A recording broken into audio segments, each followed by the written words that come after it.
Assalamualaikum warahmatullahi wabarakatuh. Hari ini saya akan membagikan cara untuk menumbuhkan mata badi yang sudah tua pada pohon anggur dengan menggunakan Dormex. Ini dia alat dan bahannya. Pertama kita punya Dormex, yang kedua kita punya semprotan mini, yang ketiga adalah tisu. Oke, tiga alat dan bahan ini akan kita gunakan untuk menumbuhkan mata badi yang sudah tua pada pohon anggur. Ini dia Dormex yang saya gunakan. Nah, ini di sini tertera, kan bisa dijeda. Ini petunjuk penggunaannya 50 ml per liter air. Nah, ini peringatan pemakaiannya. Dan ini warnanya biru ya. Kalau ada yang warna kuning, berarti bukan Dormex yang saya gunakan. Kalau yang saya gunakan ini warnanya warna biru.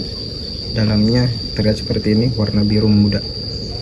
Untuk cara pengaplikasiannya, karena saya menggunakannya tidak terlalu banyak, saya ambil 5 ml, lalu saya kasih air sampai dengan 50 ml.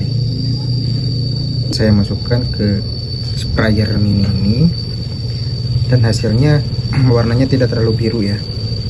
Nah, seperti ini. Jangan gunakan dosis yang terlalu tinggi. Itu mungkin sarannya untuk mencegah hal-hal yang tidak diinginkan pada batang anggur.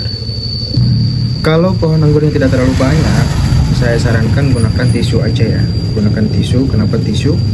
Karena nanti penyemprotan itu akan melebar kemana-mana. Kalau dengan tisu itu hanya mata badnya saja yang dioles, jangan melebar kemana-mana atau sampai terkena ke pohon yang masih muda, karena akan mengakibatkan pohonnya stres atau ya mati gitu batangnya. Ini yang saya lakukan agar ketika sprayer ini digunakan tidak melebar kemana-mana, maka saya gunakan tisu. Jadi saya semprotkan dulu ke tisu seperti ini supaya basah, sedikit basah. Nah, kemudian ini dioles ke mata badi yang kita pilih, yang potensial bakal tumbuh bagus. Ini waktu itu mata badi yang saya oles. Nah, karena ini batangnya sudah tua banget, jadi saya kerat juga di sini pakai gergaji besi supaya rapi. Kemudian saya oles Dormex setelah 3 hari ya, setelah 3 hari pemangkasan. Jangan begitu pangkas terus kasih Dormex, itu juga kurang bagus. Total seluruhnya yang di Dormex pada pohon anggur yang ini itu ada 12 ya. Yang pertama ini 1, 2, 3, 4, 5, 6, 7 sampai ke atas ini.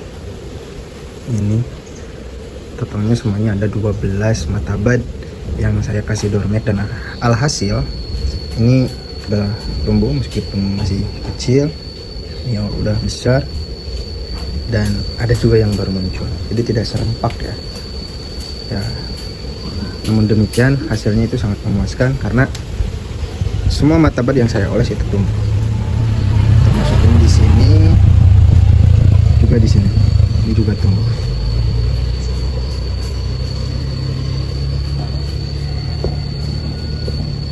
Nah, lalu bagaimana jika kita eksperimen dengan anggur yang masih muda, hasilnya seperti apa? Apakah gosong atau tidak tumbuh atau stres tanamannya? Oke, saya kasih lihat ada uji coba saya yang saya lakukan pada pohon anggur yang masih muda. Ini dia awalnya, ini tuh cabangnya tinggi, ini tersiernya udah tumbuh tinggi, ini masih hijau batangnya. Saya aplikasikan Dormex di sini, di badi yang di sini dulu ada di sini sama di sini. Alhasil dia mati, dia kering. Nah, ini juga sampai melebar ke sini, ini juga udah terlihat hitam kayak gini, tidak normal seperti ini. Kemudian saya kasih juga di sini. Ini juga tidak tumbuh ya, stres juga tanamannya setelah dikerat karena ini masih muda. Tumbuhannya juga sedikit stuck ya, berhenti bertumbuh, tidak begitu vigor setelah pengaplikasian Dormex yang salah. Namun begitu daunnya masih tetap bagus, cuma ini pertumbuhannya tidak terlalu vigor lagi. Nah, seperti ini. Ini akibat pengaplikasian Dormex pada pohon yang masih muda. Jadi pohon yang masih muda seperti ini tuh jangan mencoba sesekali menggunakan doormat karena saya sudah mengetahuinya, sudah mengalaminya. Ini saya potes aja di sini. Saya berharap ini batangnya besar seperti ini. Juga kalau pohonnya masih muda seperti ini, kita gunakan doormat yang awalnya kita ingin membuahkan juga gagal ya. Jadi tidak ada buahnya sama sekali. Gitu. Jadi intinya untuk doormat ini gunakan pada batang anggur atau pohon anggur yang sudah benar-benar tua. Itu jangan digunakan pada yang masih muda. Juga coba lagi untuk pohon anggur yang ini. Nah, yang ini juga sama, agak sedikit stuck pertumbuhannya, tidak terlalu tinggi. Nah, seperti ini. Tuh. Bahkan ini di cabang yang ini itu udah panjang dulunya, tapi dia mati. Padahal dia masih padahal dia udah berwarna coklat. Tapi ini masih muda. Seperti ini. Nah, udah hitam udah gitu. Atau mungkin mau perubahan tangkai. Nah, intinya jangan gunakan doormat pada anggur yang masih muda, pohon anggur yang masih muda. Oke.